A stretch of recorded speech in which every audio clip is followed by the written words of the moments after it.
So there are so many wonderful options here at this conference and here in this time slot that I'm very, very grateful that you've chosen to spend the time here with us together. I'll make it a little bit easier. The person who asks the best question at the end gets a free book. Now, because we're a room full of engineers, you're going to ask me what best means. What's the criteria? And the criteria is, I don't know. I'll just pick one. Okay? Okay. It's also, by the way, available on audio. So if you want to argue with me about file type, do feel free, and I can provide a different one. Okay. So Diana Montalion, and it always feels strange to me to start with my resume, introducing myself with my resume. So I can sum it up like this. The person in the doorway, that's me. That's always been me, and that's still me. So I was a back-end engineer building the enterprise monoliths, and I'm not sorry, because at the time, that was the right thing to do. But as my responsibility for not just the code, but also for the design, for the team building, for the solutioning increased, so did the relational complexity around us, right? And so we tried to keep up, and in the beginning one of the big initiatives, there were 4 different engineering teams pushing code to the same repository. In my office, my space, I had this clown punchy thing for merge conflicts. Because there were so many merge conflicts in a day, I would be so stressed by the end of the day that I started a habit of punching the clown every time. And then we put it in the center of the office so everybody could also punch the clown. So pretty quickly, we went from teams building monolithic software for digital information systems to building decoupled front ends. So now there's a front-end team and a back-end team. The back-end team, we're building microservices, event-driven, I think driven may be the right word depending on the situation, architectures, continuous deployment, GraphQL over NoSQL databases, sometimes federated GraphQL, fought a lot about data structures. So we were building, instead of building software, we were building systems of software, which we called platform, or platforms. I still don't actually know if we've decided what that word actually means, because now, oftentimes when an organization says platform to me, they describe a siloed pipeline, which is not how I think of one. So I still have the question about what this means, right? And so the idea for this talk was planted in my brain in 2019 when I was speaking at the O'Reilly Software Architecture Conference, and I was sitting at lunch, and a young man sat down next to me and saw my speaker badge and said, "Oh, you're an architect. I want to be an architect too, but I don't know enough about Kubernetes yet." Now when I say that, it often makes people chuckle. At the time, at that conference, this was the rampant viral argument. What was an architect? Is it infrastructure? Is it senior engineering? And I kind of thought, oh, my friend, you might regret having sat at my table. I have many thoughts about this. So rather than ruin his entire aspiration of life, I decided to start actually investigating. And so I forgot the quote. I started actually investigating. And I started to investigate because at the same time, I had experienced some big digital transformations, had been invited in or happened to be there to architect with others these transformations. And at the end, this is what they look like. And that continued for the next 3 or 4 years. The entire C-level leadership team that decided on digital transformation was no longer with the company at the end, some by their own choice, some not so much. So why? And the thing was, the answer wasn't, we don't know enough about Kubernetes, and if we only knew more about Kubernetes, we would have succeeded. Now, that is absolutely part of it, right? We struggled with the tech. Our first microservices platform was very tightly coupled. Might have had this experience. It took us 3 tries, not because of the tech, but because our brains were very tightly coupled. We had worked in complex joins, MySQL, CRUD software for long enough that we actually didn't understand asynchronicity the way we do now, right? So it was a little bit of the tech, but it mostly wasn't. So there are many talks here at other conferences online that focus on the tech really brilliantly.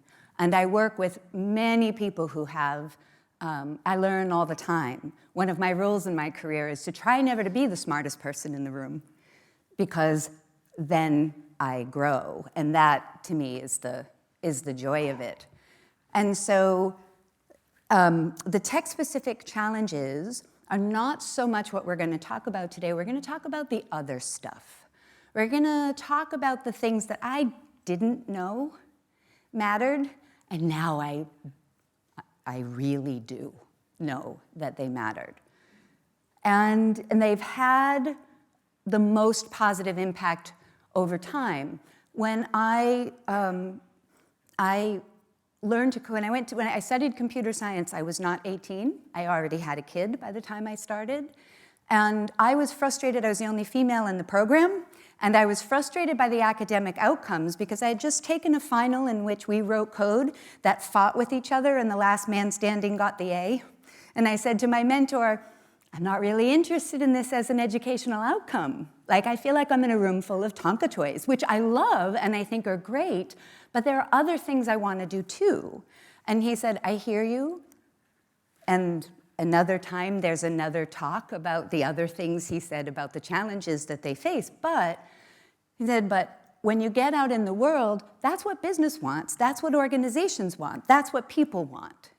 That's what they'll want. So you'll be fine. Just keep coding and you'll be fine.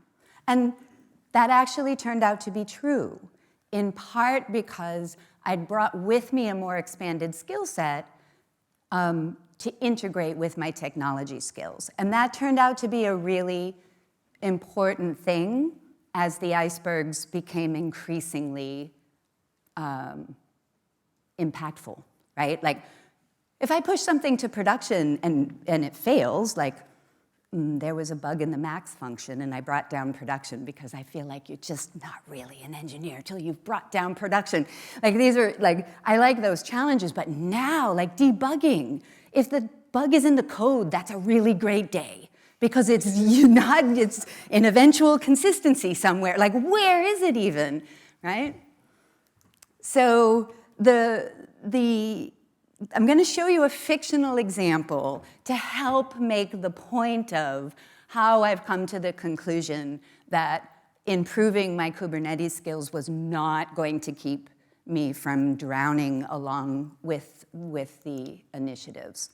So this is a fictitious company that I use in the book and in workshops, but it is absolutely based on real-life experience, and you probably will have experienced some of these same things. So this is, I call them Mago. Mago was the leading print publication internationally. It was read everywhere in the world. So their original software had a single monolithic software that had Microsoft Word in it and had early, not InDesign, whatever was before InDesign in it. They had a bunch of files with batch scripts in them. That was what I was mentioning yesterday. In a conversation yesterday. A bunch of batch scripts where you move them into files and then things would happen, and that's how it got to the printer. There was a team doing images. The editors would call them on the phone. I do not know how you talk about visual assets over the phone, but somehow that's what they were doing. And this existed for quite a long time. But then the digital world came along, and they needed a website. So somebody wrote a script, no one remembers who, that exports XML from the print software, transforms it, kinda, to put it into the digital software. For a long time, this is what we did. We built the monolithic, if we do enterprise digital spaces, they were basically great big websites with tons of custom code. So then they discovered, though, not all things are handled programmatically by the script. So they start adding people systems to cut and paste. And thus begins, in my experience, the cut and paste error, which we are very much still 100% in the middle of. So then the website needed digital subscribers, but the company that had software to manage addresses and mailing couldn't handle email addresses and paywall integration. So there's a second one. There's another script, nobody remembers who wrote that one either, that sort of kind of integrates the two subscriber bases, kinda. And then the writers who said, I will never write digital because bloggers are basically not real writers, start wanting to write for digital because that's where they get more eyes on their writing. But it doesn't work backwards. So now there's information strewn about the system. Then we need an app, because of course we need an app. Although we need an app because we don't want to make the website responsive, because the front end is so integrated with the back end that we're not even sure how to do that. Okay, eventually we'll make it responsive, but now we have an app. The app gets fed by the same script, kinda. So this minion here is actually a team of minions, because the images the file system, it doesn't even exist, right? So the images kind of FTP around to the different file systems, but what works here doesn't work here, doesn't work here.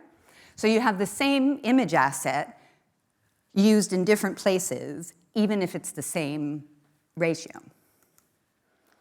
Well, now we need digital marketing.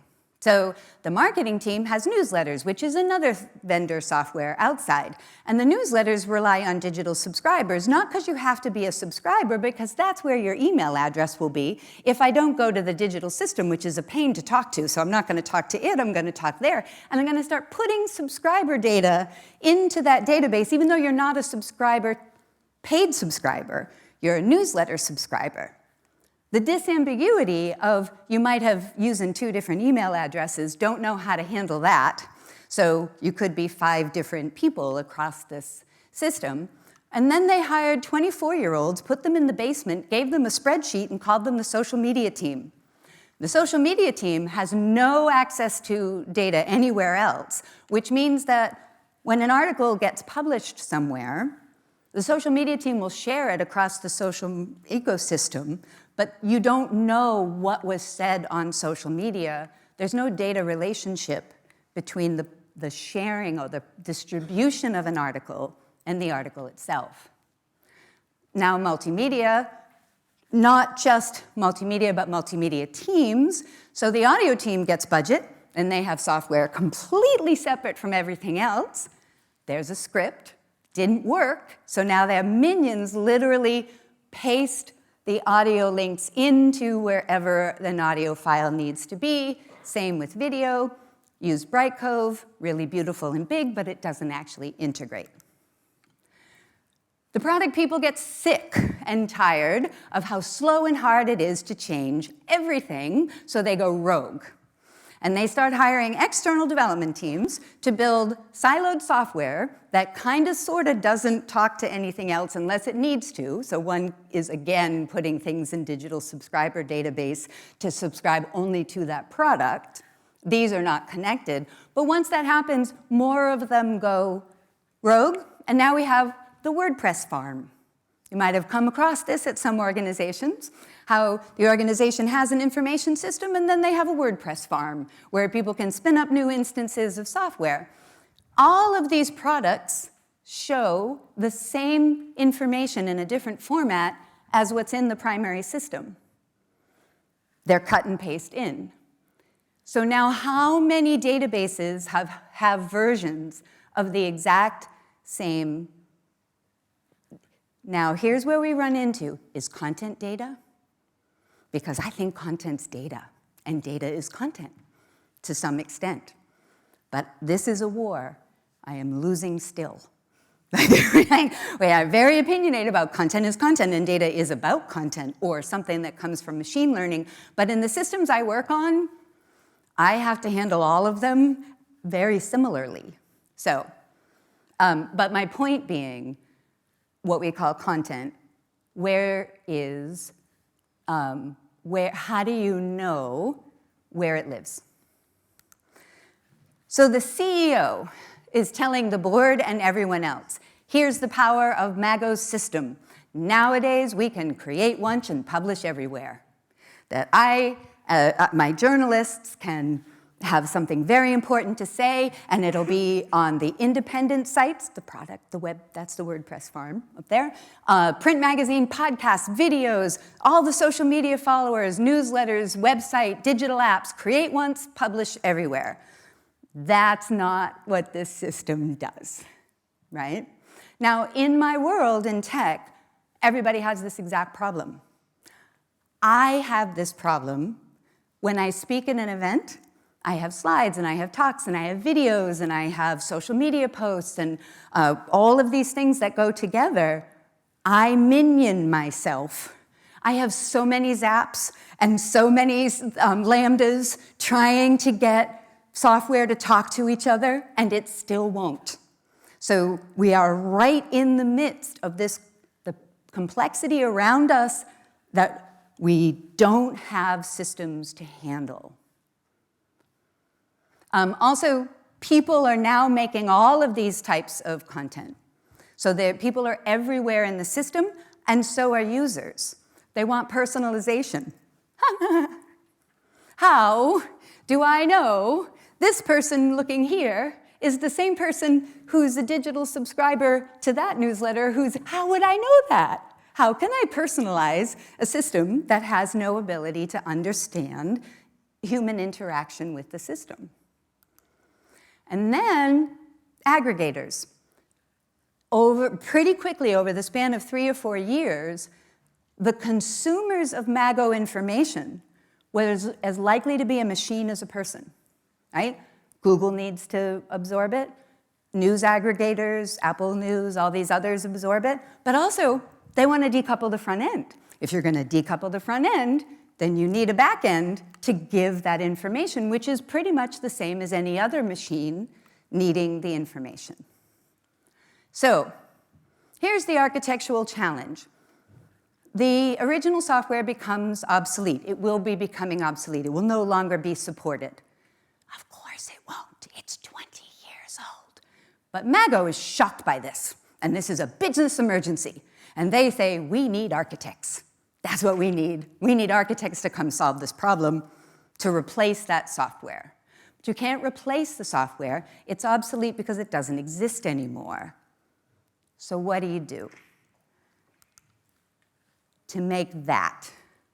That's the goal. So the business is saying replace the software, but that's not what they're saying. They're saying create once, publish everywhere. So if I replace the software, have I done anything to actually design the system that they need? And my answer to that is no. Like, Kubernetes is not going to help me to solve this problem. It might be part of the solution, but what is the change that will actually transform this system into something closer to the ability to create once and distribute content? And you knew that I was probably going to say this at some point, so we'll get it out of the way. The answer is, it depends. And it really does. the solution in one system could be the wrong thing to do in another. There isn't a template. I wish there was. I'd make a lot more money if I could sell you a product that you could apply. I wish I invented SAFE, except I feel like I would have sold my soul. But look at the money of consulting to teach everybody SAFE that I could have made that I'm not making because it depends. So what are the skills, the practices in modern architecture that have actually given me some impact in these situations?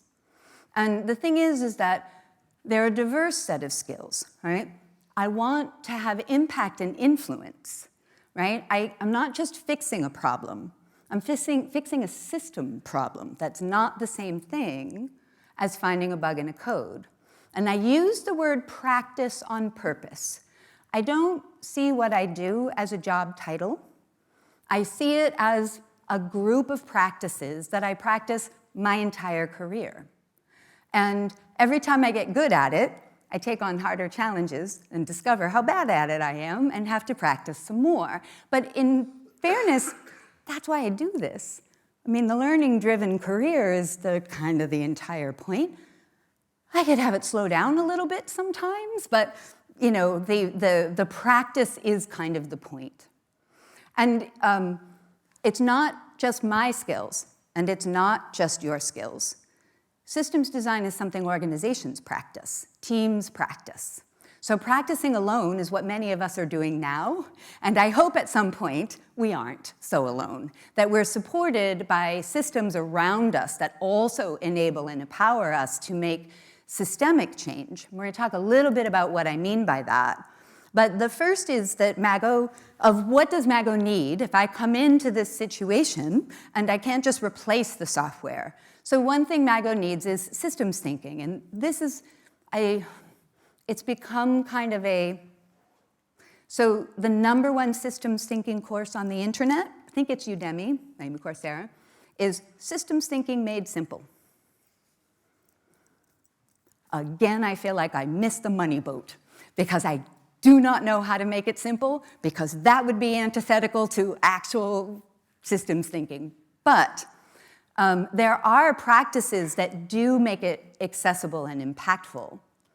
We, though, aren't taught any of those practices. That we are taught the scientific method. Most of the way that we're educated is linear thinking. Rational, top-down. Most of your organizations probably do thinking that way. Procedural, predictable, and concerned with control.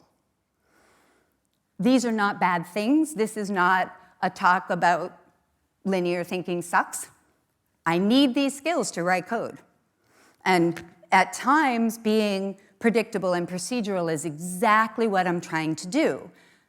The challenge is, as Donella Meadows says, systems can't be controlled. They can only be designed and redesigned. So what do we mean by design? Because for a lot of us, we mean people who make visual artifacts, and I'm terrible at that. So we don't mean design, although we do have a lot in common with designers. There's an emerging understanding even of what that word means. So when we design systems, we aim to have impact rather than control. And this is really important because many orgs view architecture as a role that gives them more concern for control, a gatekeeper kind of role. And even when I'm very senior or I have a very fancy title, my goal is still to have impact. And I can only have impact by leveraging the knowledge and expertise of the other people. If I'm working with a team on a microservice, for example, and I haven't literally coded that microservice in the last 3 weeks, I don't know how it works anymore, right? Like, I just become a bottleneck by thinking I have to know. But the person who did write the code does know. So I partner with them, and between the two of us, we know more than either of us would know alone. And that, for me, is the secret of having impact. I think I speak business very well until I try and speak business. And then people who speak business go, geek word, what does this paragraph even mean? Here's your point, 5 paragraphs down, move it up.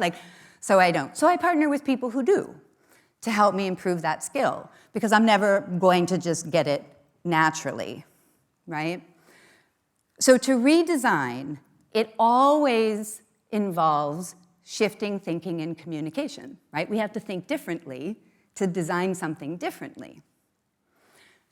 So the challenge, linear thinking is part of reductionism. So reductionism is taking something complex and breaking it into parts. Object-oriented programming is reductionism. Many of the ways that we approach development processes, Gantt charts are reductionism. And reductionism isn't a bad thing at all. I absolutely don't want a giant code base with no classes. I'm not saying we should just let complexity organically grow. I do pull weeds in my garden. The problem is that we think reductionism works the other way. That if you understand the parts, you understand the system. And that isn't correct. I can have incredible expertise about each one of these individual parts, but that will not tell me what to do to move this system towards its modernization goals. I have found in every organization I've worked with, there's usually no one who knows how the whole thing works together. Everybody only knows their part and their own pain, but they don't know how a piece of content gets made over here and ends up everywhere. That's usually one of the things I have to do. And so systems are not the sum of their parts. Systems are the sum of the effects produced by the relationships between the parts. That's what makes a system a system. And we can see in Mago, they have a relationship problem, right? And so most of our linear and reductionistic approaches won't solve the problem of how you design relationships between the parts so that the system as a whole can operate with minimal need for control and maximum ability to create something that one of the pieces can't do on their own, which is what they're trying to do, right? I don't even know how many pieces of software I use today trying to get them to talk to each other, because unless you're going to roll your own software all the time, nowadays you're always designing relationships between software parts.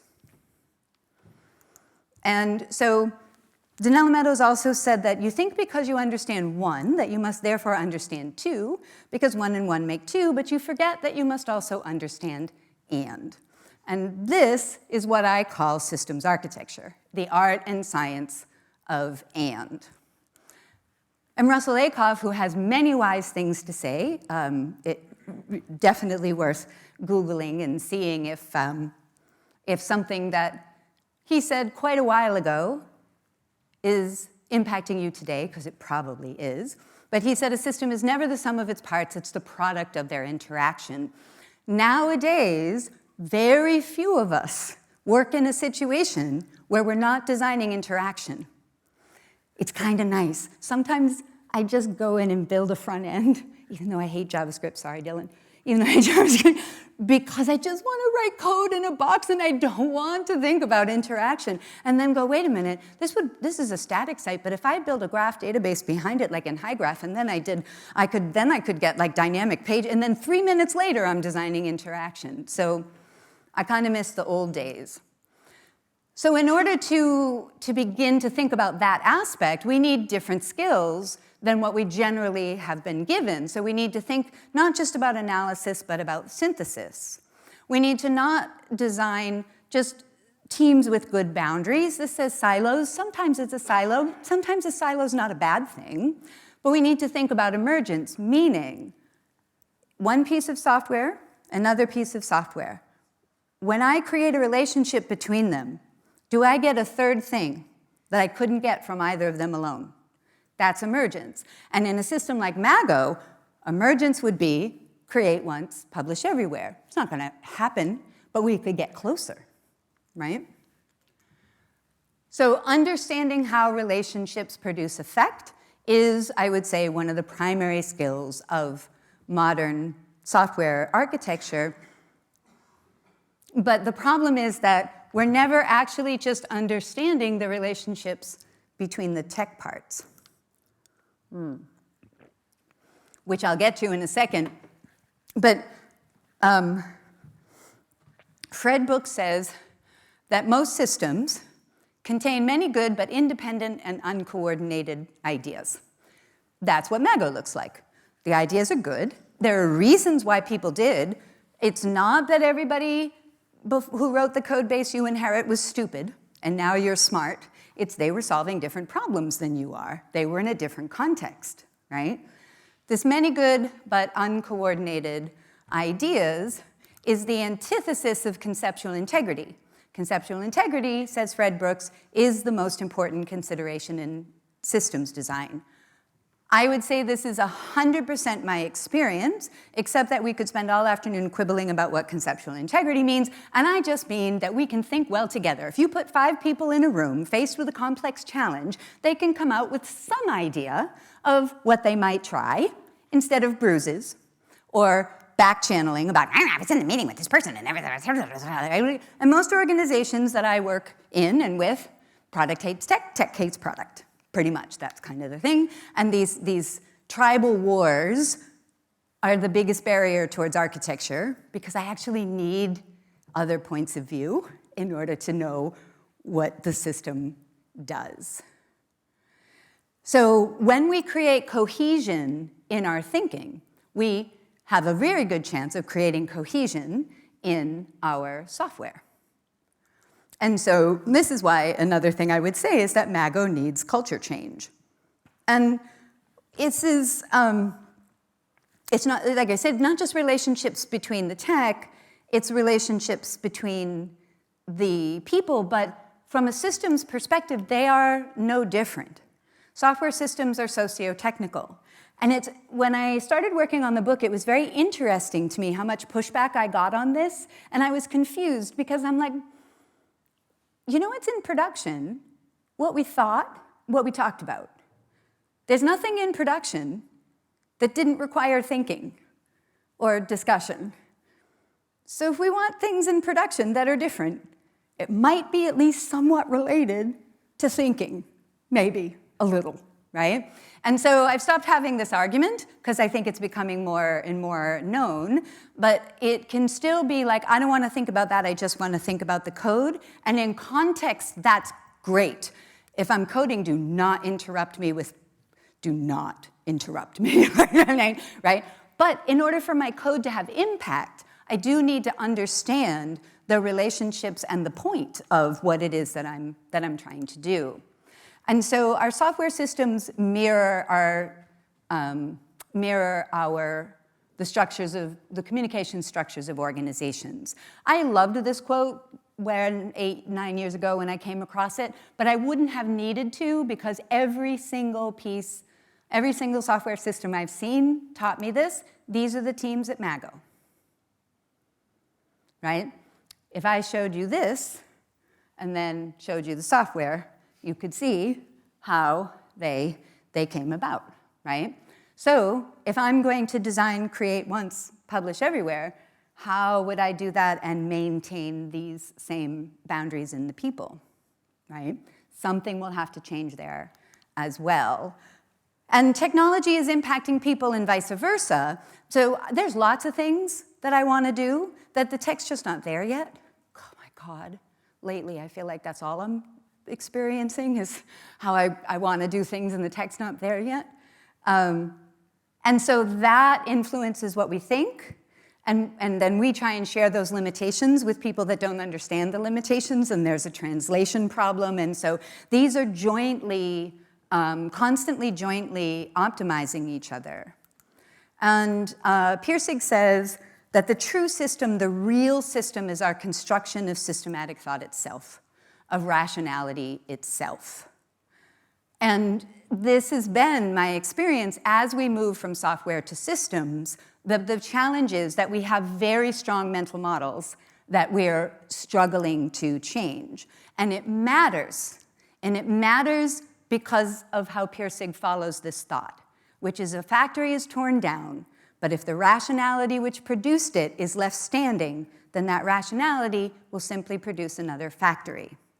Monolith to distributed microservices in the cloud, or whatever we call the monolith in the cloud. Like, we've probably all experienced this. I've done it. I've done it because it takes longer for me to change my rationality than it does for me to write code. So they go together. Another thing that Daniel Meadow says is that your paradigm is so intrinsic to your mental model that you are hardly aware of its existence. So when we're talking about architecture skills or all tech skills, we tend to talk about it in an outward-facing way, but I mean your own brain. I mean developing and practicing metacognition, because if you're not able to shift the kinds of thinking and ways that you approach your own work, you won't have any impact on the people around you. You'll be the person I'm in meetings with having a 3-hour discussion about why JSON, because HTML is fine. Machines can read HTML. You just like JSON. Why are you preferenced to JSON? And I'm like, because HTML structures a web page, and also this is a data service. And I want to be able to structure it semantically. And he said, they can just use regular expressions. My entire goal as an architect is to make consumers never have to write regular expressions. This is my goal. Like, how do I make a system that communicates with each other without throwing up MySQL database on consumers and making them figure it out? This is my goal. But again, for that person, they weren't trying to be challenging. They had a mental model, couldn't see why the mental model didn't work. So I came up with Diana's law, and because I'm obviously not very inventive, I just ripped off Conway's law and said that people who design systems will produce copies of their thinking and communication patterns, right? And we see this all the time, right? That we're changing together or we're fighting wars against each other's mental models. So if I could change one thing, like snap my fingers and change one thing, this would be it. Architecture is not opinion-giving. Tech development is not opinion-giving. We have lots of opinions. I love opinions. I have many opinions.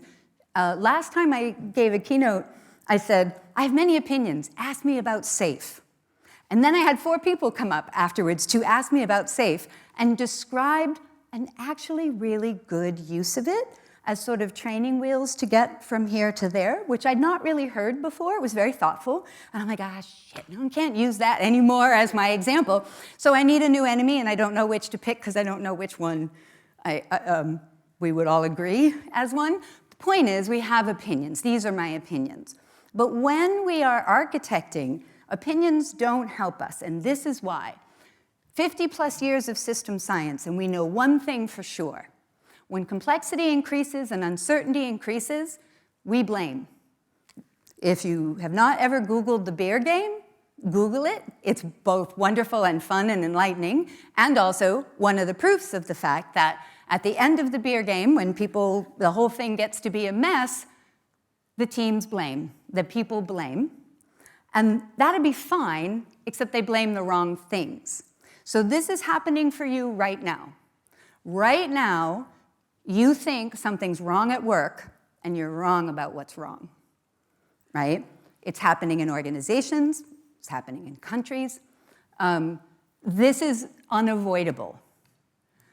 And so one core step is accepting uncertainty as natural, welcome, and inevitable. And the reason this slide is here, which means once you blame something, the question is, how do I know? That's like not don't blame, blame, and then find out. if that's in fact the case.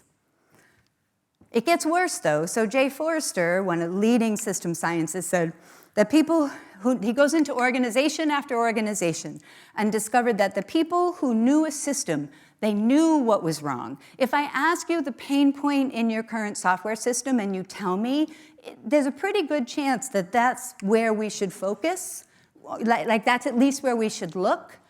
But people are often pushing the change in the wrong direction. So we don't just blame the wrong things, we do the wrong things. And that's happening in your organization right now as well. No getting around it, because when we try and act differently, we don't know how. So we usually do something that fits our current thinking, and we learn from it. So a primary goal for me as a systems architect is to try to contribute more signal than noise, because I go into meetings and want to bite somebody regularly. And the art and science of not biting anybody has been a big part of me being able to have impact, right? Because it was harder to ask myself, if I think this is counterintuitive, if I think we're doing the wrong thing, what would I recommend? And that was hard, and I liked getting mad better. And so that's why we go to systemic reasoning. For me, systemic reasoning is the thing that has helped me to move from reacting to responding. And it is reasoning systematically in support of an idea, action, or theory. So, kind of start with your opinion. I have an opinion. I think this is a good idea. I think this is a good action. I think this is what maybe is causing us the problem. But then, for first though, you're not trying to be right. You're trying to discover the best possible conclusion under the circumstances. When conditions are uncertain, conditions are always uncertain. You use systemic reasoning when you don't know what the right answer is and there probably isn't one. There's probably 5 things you can do. What's the best one? What's the best step? So what you're doing is synthesizing knowledge, experience, and sound judgment into recommendations based on valid reasons. So if I have an idea, I am then going to synthesize other people's knowledge and experience. So in Mago, so in a real-life situation, when I was architecting at The Economist, the head of graphics made me go watch the 12 senior editors do their job. I'm like, I don't have to do that. I know how the software works. It was very condescending. And then I did. And I would have been wrong about everything. There were 12 different systems. They were so used to how they worked and how they hacked that they did things completely differently with the exact same piece of software. I would have been so wrong. And I'm embarrassed to tell you that I learned that in order to architect a system, I had to actually pay attention to the users, because I apparently didn't know that yet until the head of graphics made me realize that I was not the user. So when you're doing being signal, what's your idea, action, or theory? What are the reliable, relevant, sound, and cogent reasons that justify it? Draw me a map. I don't want your opinion. I want to know how you got there. What convinced you that this is correct? Because that's where we can talk. Maybe I can add something to that. I once made a recommendation that said Kafka could do a thing, only to discover Kafka didn't do that anymore, and got help with this, right? So drawing a map is like showing your work in math, right? It helps to see where in the calculation something may have gone astray or where you could strengthen it.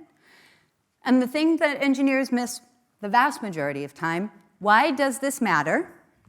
Not because I was in an architecture meeting and one of the architects was arguing for Kubernetes, and I was like, why do we need Kubernetes? Because we don't have Kubernetes. Not what I meant by why. Why, why for the system as a whole how will we improve? Will it be more performant? Why does performant matter? Why is slow causing pain? What is it? Why? And also, why does it matter today? Because every organization has so many broken bits that there's many things that they need to pay attention to.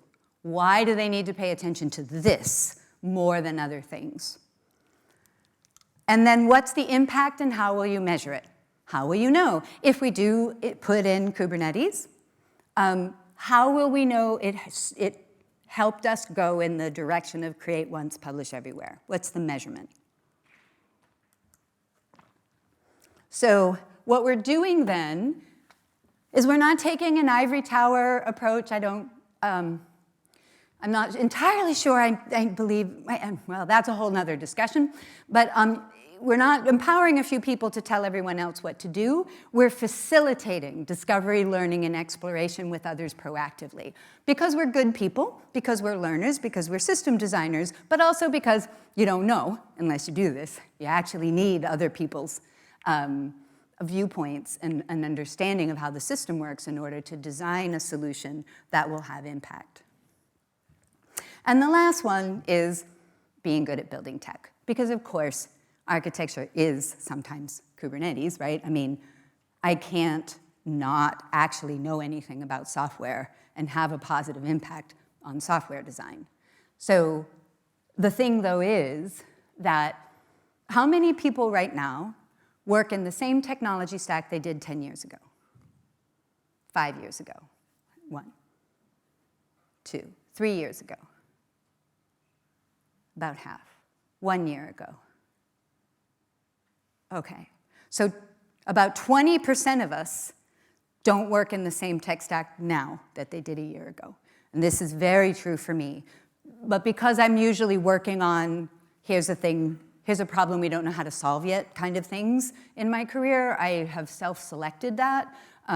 But my tech skills, they matter, and I need to develop them 100%. But this isn't about a binary. We do love our binaries. Hard skills versus soft skills. We love that, right? We like people skills versus technology skills, engineer versus architect. We like these binaries, but remember, understanding and, right? So the point today is not, is architecture Kubernetes or is architecture not Kubernetes? The point is, imagine what you can accomplish with these practices and your technology expertise. Yeah? So I have a book, which I told you. If you go to learningsystemsthinking.com, you find it on O'Reilly. Also, I've launched a System Crafters Collective, and next week there'll be information about like a whole year of learning together, exploring together. Mostly I just want to create a safe place where people who are doing this can come and find other people who are doing this, because in the world where we're wrong all the time, it can be really hard to embrace ambiguity. And so one of the things that I love when I teach workshops, the question I get all the time is, what do I do about the fact that nobody listens to me? That's the #1 question that I get. And there isn't an answer except counterintuitiveness. Donella Meadows says, when you do find the place in the system to make the change, almost nobody will believe you. This has been very true. I call it the 18-month rule. 18 months later, everybody talked like we always thought like that. They don't say, Diana said this 18 months ago. That will never happen. If you want that, you're in the wrong career. This will never happen. So I'm trying to create more opportunities for us to be able to interact and figure out, what do we do? Did I do well? Fabulous. So we have 10 minutes for questions, in which I do not have a question slide. I just have my cat background. So let's put, let's not do that. Let's put back the book. Shameless ending marketing plug. But what it really is that Diana forgot to put a question slide. It's making good use of bad organizational skills. Yeah. Dylan. So it seems to me like a lot of architecture and thinking and teaching about architecture consists of people rediscovering some pretty old stuff. You mentioned Conway, Fred Brooks, writing which is coming up on 50 years old. and discovering it and then figuring out how to apply it to the state of the art in terms of systems. Is there new fundamental architecture happening? Are people making observations now that you think we'll be rediscovering in 50 years about how to design and build systems? I love that question. So, summarized, Dylan asked, I'm mostly talking about people from 50 years ago. Are we doing anything now that's going to be quoted by my granddaughter, for example, right, down the road? And I have two thoughts about that. One is no, in that I've been on the planet long enough to come to feel like I've experienced the equivalent of 20,000 years of change in my lifetime, but I'm not sure we ever actually change.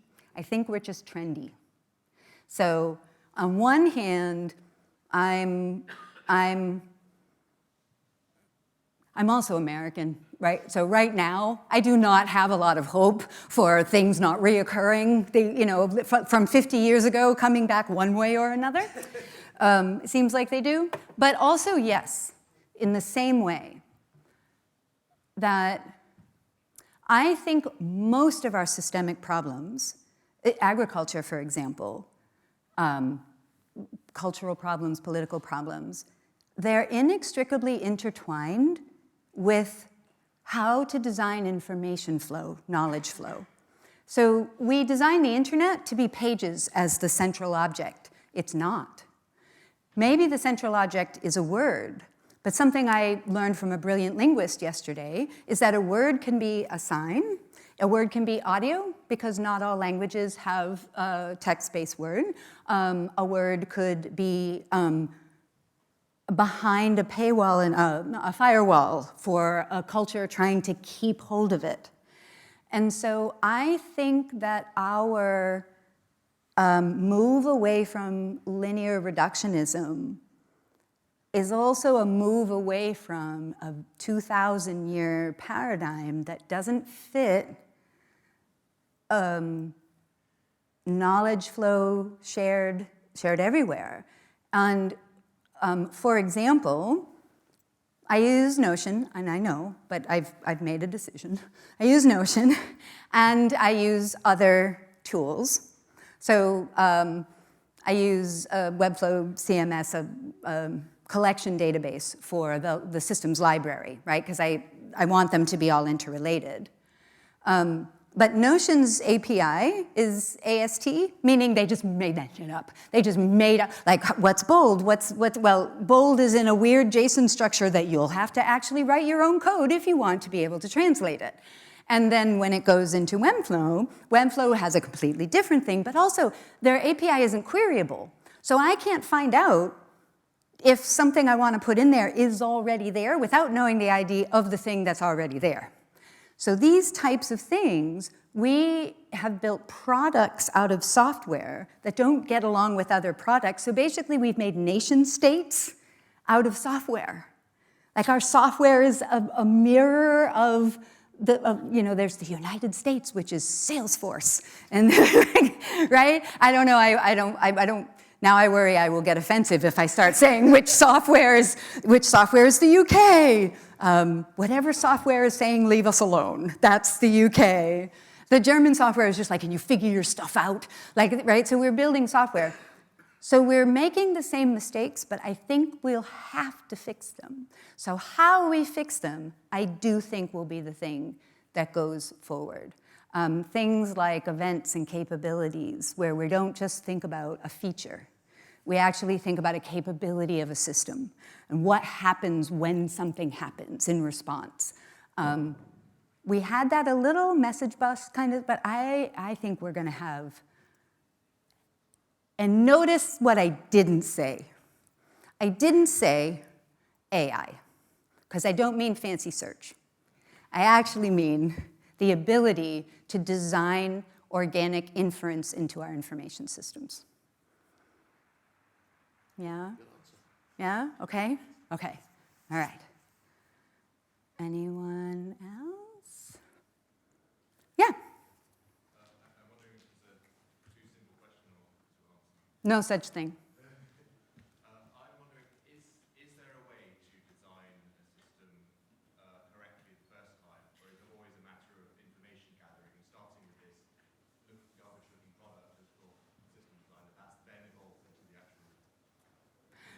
Excellent. So the question is there a way to design it right the first time? And it depends on what your first time, and what the measure of obsolescence is. So one of the things that organizations struggle with, so in the US, when you spend $2 million on software, it's a capital expense, like you're buying real estate. So they want to sweat their equity because they get tax breaks for 10 or 20 years. So explaining to them that there's no such thing as 20 years, like that's not a thing. I don't know what, I'm sorry, but that's not a thing anymore. That is actually a regular expense is very tricky. At the same time, Dave Barry, a comedian, he has a joke about some point you'll go into the front of Best Buy, buy your computer, go out the back door in Best Buy and throw it in the trash. Because that's the lifespan of a piece of technology. So I think in the big picture, no, we're trying to get away from the idea that there is any right because everything will change. Change is inevitable, and we want to design for change.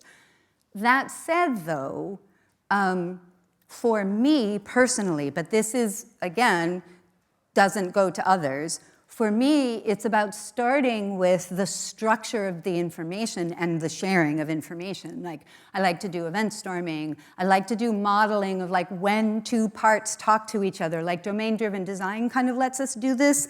What is the information you need? What's the materialized view from the whole bucket that you need in these instances? Time is always a factor in systems. So our command and control doesn't help us design for asynchronicity. So I think if you design what happens in a system, not down into the code, but in the relationships, you're more likely to then build something that lasts longer because you can add new relationships. If the relationships are good, you can usually add more longer, but not always. And in fairness, this isn't just us. The world is changing so fast around us. Like COVID happened. COVID was a big impact on people's digital systems. That's nobody's fault. They didn't do it wrong. Just things change.